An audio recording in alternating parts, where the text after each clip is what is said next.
your daughter? How you doing? If you still want him there, it's the Mike Calta featured cut live in your home with Alexa at 102.5 The Bone. Real, raw radio. It's the Mike Calta Show on 102.5 The Bone.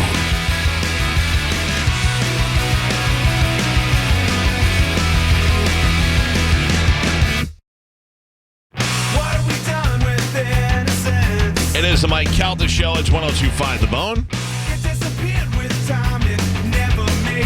And the one day that we should probably end early, we're going over today. That's right. Yeah, which is fine with me. Jason Bieler is here. What'd you say? Play it faster. No. That's a good. I'm glad you said that because now it's a good point. Where am I supposed to look while you're singing? I think you know. Right in your eyes. Deep into my eyes. Deep into your eyes. Does that ever weird you out? You looking deep in my eyes? Anybody looking deep in your any male looking deep in your eyes. It's more the commitment afterwards, I think, that it sets up.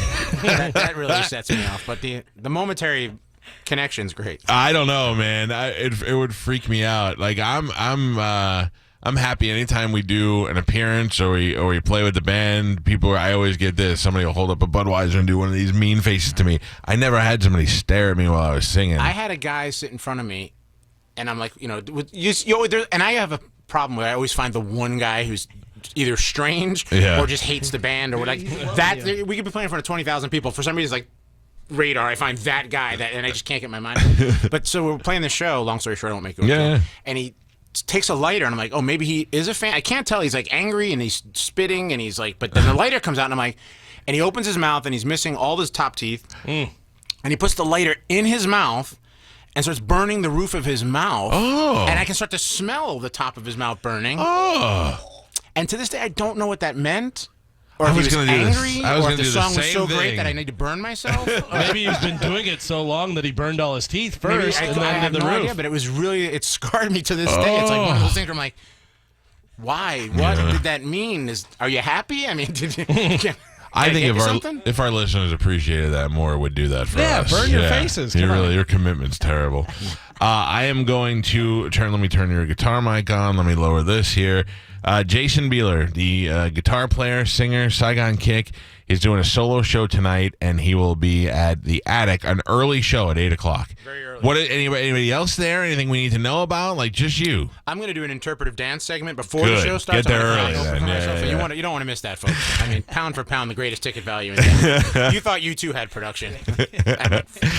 Jason's clearly going to go to the Improv and do 5 minutes when he's done there. And it will only be 5 minutes before I get pulled off. So. I'm going to shut my mic and look deep in your eyes, and I will turn this over to you. This is Jason Bieler. See him tonight at the Attic in Ybor City. Here we go. Thank you very much. Here goes nothing. Or something.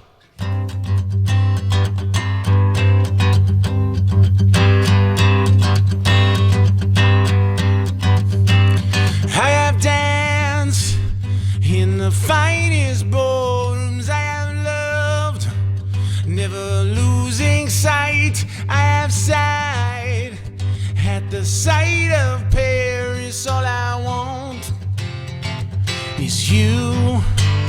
All I need is you. I would die from a soldier's bullet.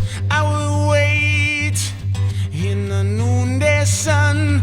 I would cry from the highest mountains. All I want is you. All I need is you. All I want is you. All I want is you. I can run with the bulls in Spain. I can have the finest jewels. I could climb the Himalayas. All I want is you. All I need is you. All I want is you. All I want is you.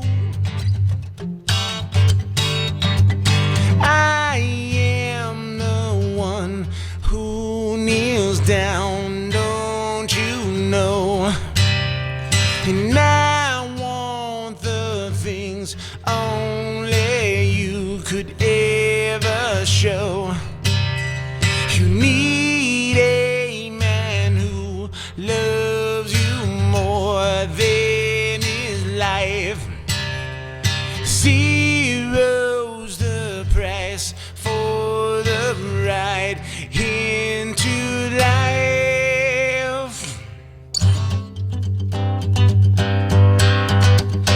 I never thought the sun would rise on a day as fine as this all my life. I would dream it happened. All I want is you. All I need is you. Dude, I was awesome. Very nice. Being kind. Thank you very much. I'm in love now. I was staring in your eyes the whole time. I feel there's a connection. Let me tell you, you sing. Do we swipe left or right when we connect? Oh, we swipe each other. Up and down. Only up. I thought that sounded great. I think you sing very well, and I thought that sounded wonderful. Did you write that? Yes. So, and you still have to look at the lyrics? I saw you peeking. No, I wasn't peeking. I was looking I saw at you. looking I was at getting a reflection. I'm like, I know the words. No, to the it's song. one of the horrifying things, and I'm getting over it eventually. By the time I'm 70, 80, I'm going to be killing this whole But, you just have that vision of, like, you're playing and then... Yeah, you blank out. And I don't want to start singing, but, and then I walked to the place. Everybody! Yeah, what did you write all the lyrics? To that song or all the songs? No, to all the songs. Most of them? Good 90% of everything. So. Yeah. So then I imagine you just have piles of stuff we've never heard before. Yeah, I mean that's the thing. We're doing this show, and it's got some solo stuff. It's got I did some stuff for the American Pie soundtrack. That's in that, and we're doing all the Saigon Kick records, stuff from all that stuff, and a bunch of covers that I really love. Oh, I mean, I would have loved to have been able to do the show tonight. 400 songs, and that's why I kind of always make sure because I'm really good with writing. Like I can write. Like we got to write a song now, we could do it. Yeah. But like, if you wanted me to play "Love Is on the Way," I'm like, what? What is your go-to cover? Like if somebody goes, "Hey, play something we know," or some cover or whatever. Well, I'm going to do Space Dear Saturday Prudence. Night. Dear Prudence we used to do a lot. I'm doing Space Saturday Night because we actually covered that on the Water record. Yeah, that's great. And the cool thing about that, and this could be a partially true story, is like I was working with an engineer that was working with David Bowie at the time. So we sent him the cover, and David Bowie wrote back, hey, nice job. Oh, wow. So, I mean, I'm interpreting that as I'm his favorite artist ever that ever have. And he probably was like, just tell them whatever. They're idiots. But it was super cool. Hey, so last night while I was throwing the garbage, I was thinking about, I'm glad you brought that up. When you do that, how do you have to pay him just royalties after that, or whoever the publishing is? If he wrote the song "Locks" and we did his direct cover of it, it's all his publishing. So what does he get? How does that? So the pride of knowing that Bieler's involved with your catalog. No, but so they say, hey, the album, he gets a percentage of the album sales. He didn't get the album sales so much, unfortunately, because I knew that was a concern of his. We didn't sell any albums. Right.